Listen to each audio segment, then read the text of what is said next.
Hi, everybody. Welcome back. If you don't know, my name is Cooper, and today we're going to be talking about things that you need to stop doing because it's making me mad and it's making me cranky, and you guys need to fix it as soon as possible. I just wanted to inform you guys on some easy mistakes that you can make that will really date your space and just make it feel flat, uninteresting, and boring. I mean, last time I checked, I don't think anybody wants that for their own space. So if I call you out on something, you will take it as constructive criticism rather than bashing. So take my advice with a grain of salt. At the end of the day, what really matters is that you love your space. It doesn't matter whether I love your space. It doesn't matter whether, your mom loves your space. It matters that you love it. And I know that's kind of cringy to say, but it is really important, and it matters that you're happy there. So the first thing that I wanted to talk about is layout paralysis. And I know that might sound kind of stupid, but just hear me out.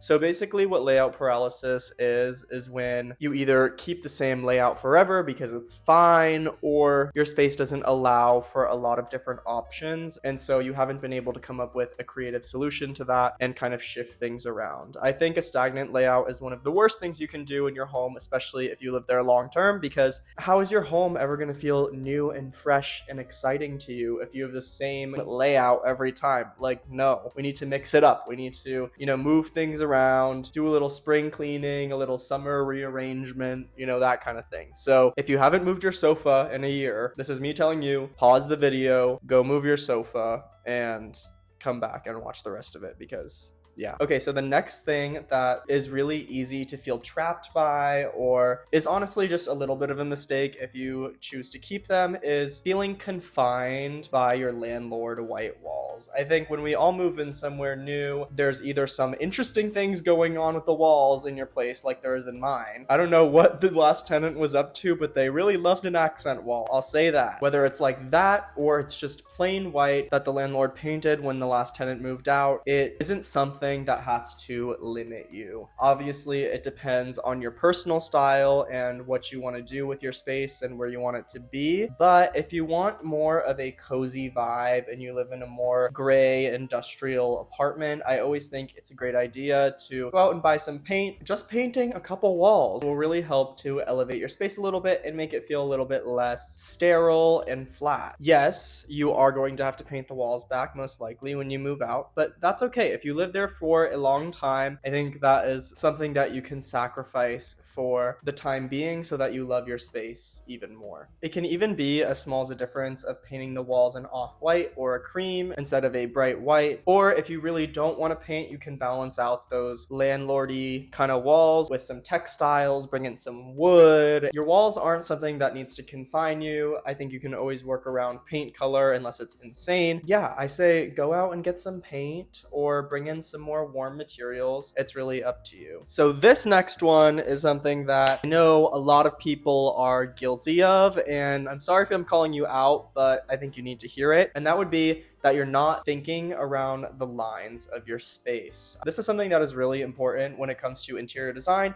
and can really make or break a room. You really have to find a balance between the lines of your architecture and the lines of your home furnishings. Something that I think a lot of people forget about is including vertical lines into their space, especially when it comes to places that have a little bit of a lower ceiling. I see this a lot, and it tends to make your furniture feel really big in the room, and it kind of makes everything else shrink down a little bit, and it feels almost a little bit claustrophobic. If you have really low ceilings, it might be better to invest in some lower lying furniture and say some floor to ceiling curtains to extend the ceiling and make it feel a little bit taller. And some more ways to add some verticality would be through a tall plant, some wall sconces, and a floor to ceiling gallery wall. That's another option that I don't hear a lot of people talking about. A lot of people, when they think gallery wall, they think, ooh, above my console table in my entryway or on a random wall in my hallway, and it only covers about, maybe a third of the wall, and the middle, but doing a floor to ceiling gallery wall can really help extend your ceilings up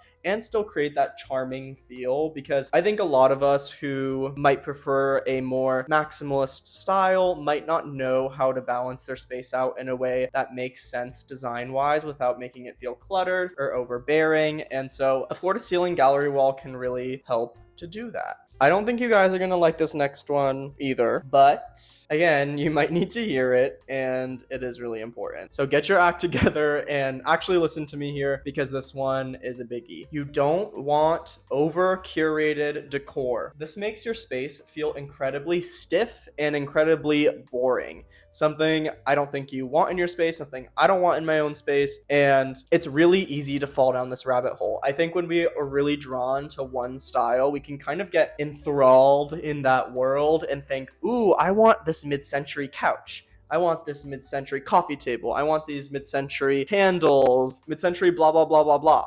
And then we forget about, mixing in other styles into our space, and it starts to feel like a time capsule, a museum, and just a little bit boring. This goes with incorporating decor from other styles and incorporating personal touches as well. If you don't have a semblance of your own personality in your space, it's not going to feel like home. And if you don't have a mix of different styles that you love, it's also not going to feel like home. When everything matches, it creates no visual friction, and your space doesn't feel layered at all. Break the grid, humanize your space. It shouldn't look like a Pinterest board or a museum. It should look like a real person's house. I'd recommend incorporating one unexpected object, so that could be a weird sculpture, a weird plant, something that sparks some visual interest that's also different from the other decor that you have. And if you are really set on one style, you can also do this with color. I would say incorporating a more unexpected color like chartreuse or a bright red can really add those extra layers to your space and make it feel even cooler. Real interior design is not perfection. It's really about tension. And if you don't have any tension, it's going to be boring, and it's not going to feel designed, and it's going to feel like a dorm room. That's the truth. The next one.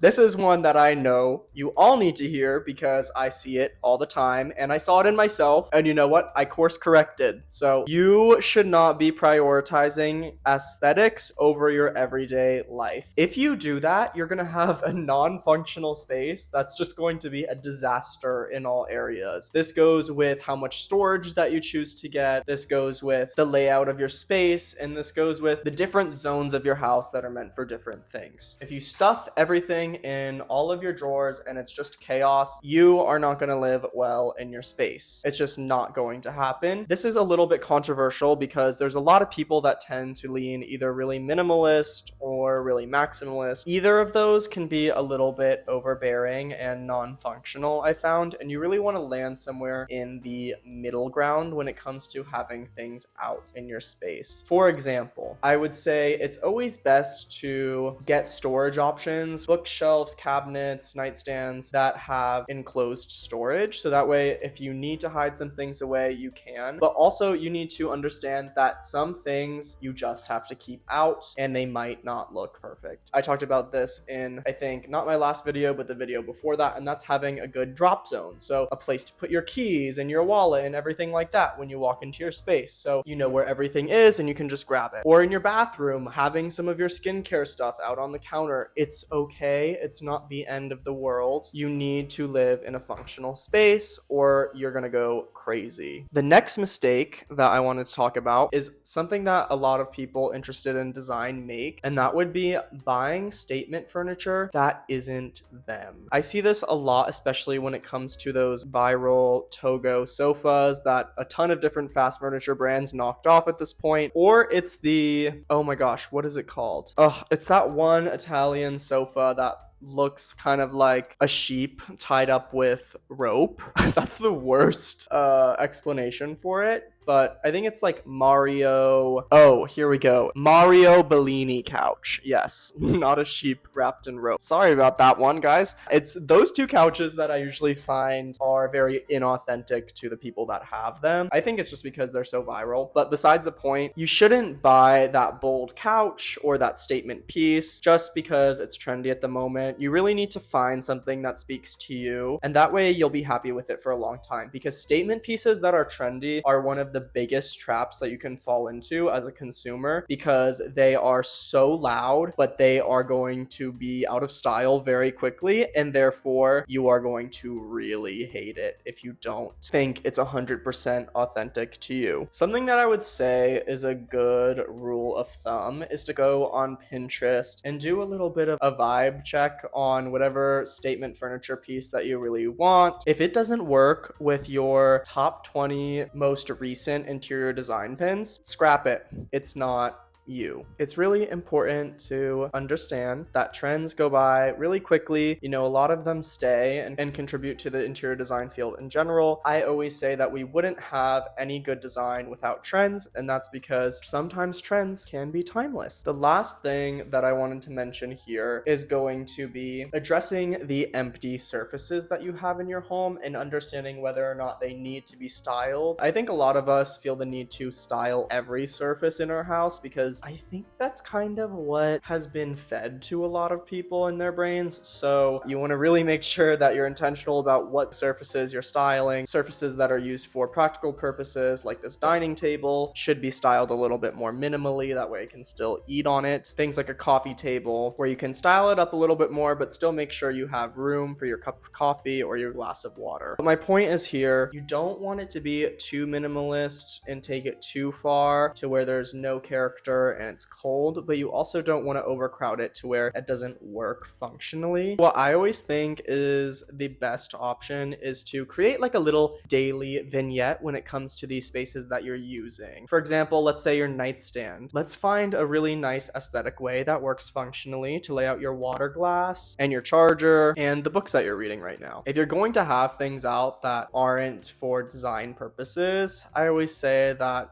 try and mix it up and see what works and what doesn't in the room. Go with whatever works the best functionally as well as aesthetically. The harsh reality of the situation is that good design does not look like an interior design catalog, but it looks like something you took your time with. Instead of chasing that perfect Pinterest-worthy space, I would say make sure you take it slow and build a space that can grow with you, so that way you feel comfortable in it and excited about it. I hope you guys could get something out of these little mistakes. Leave in the comments if I totally called you out on something, or let me know another way that you can update your space. I'm always looking for new ideas and I love to hear from you. As always, you can find me on Instagram at Cooper Osinski Interiors, and you can visit my website cooperosinski.com, where you can find a little bit more about me and book a consultation with me, because I would love to help you with your space and would love to have you as my client. So don't hesitate to reach out. I hope you guys are having a great day, whatever day you're watching this, and I will see you next time.